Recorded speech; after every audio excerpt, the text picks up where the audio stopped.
When I was in Kenya, I got a haircut that was so bad, I have been scared of barbers ever since and have just been letting my hair grow out. Because it was that bad.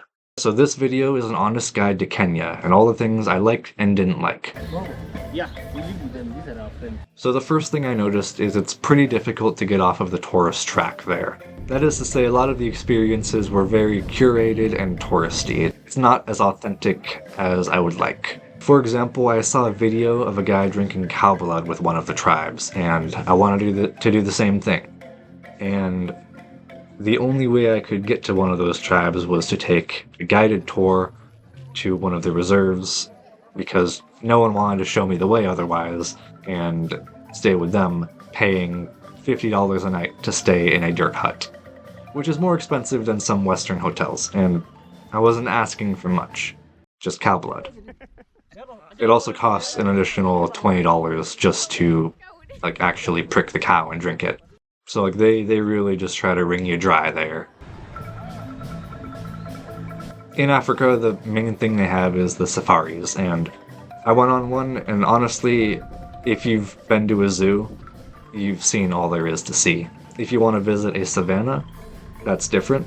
The grasslands are cool, but animals plus grassland, it's not that much cooler in my opinion. That's another thing, they'll try to rip you off on the cost of the safari.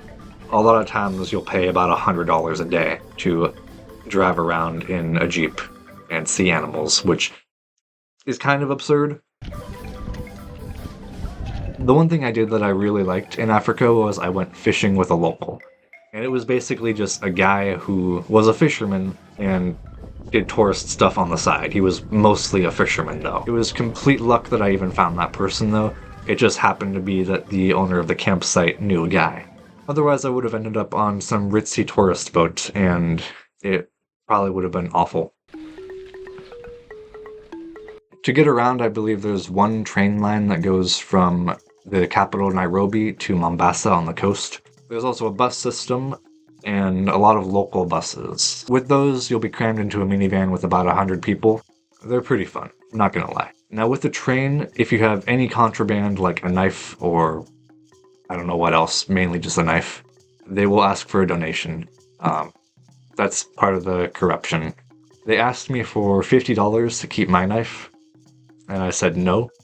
That's a $10 knife right there. And then he asked for $5, and I kept my knife. Now the flies are everywhere, and the mosquito nets are often not that good. So you'll want a face net or something to keep them off you while you sleep. It's also a good idea to get vaccinated before you go for mosquito-borne diseases, because I didn't until I got there. You probably don't want to go during the wet season, unless you like rain, because I did, and I was stuck on the Hell's Gate National Park in the middle of a rainstorm. That was fun. There is a lot of corruption, both on the train and in Hell's Gate as well. Basically, they didn't want me to go see this rock, unless I paid them. So I bribed some guy to let me through and just went in anyways. So that is one thing that's good to know.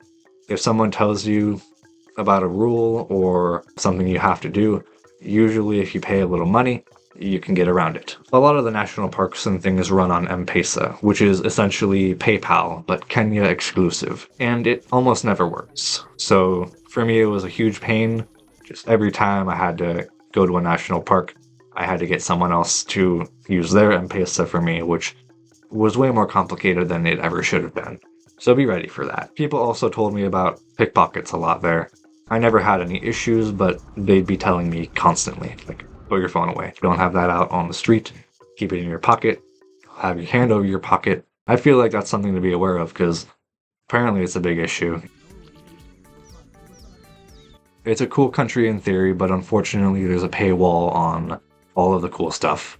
And that in and of itself, not bad. You're a tourist, you're gonna pay more, it's whatever. But it's so much worse in this country, it's really not worth going.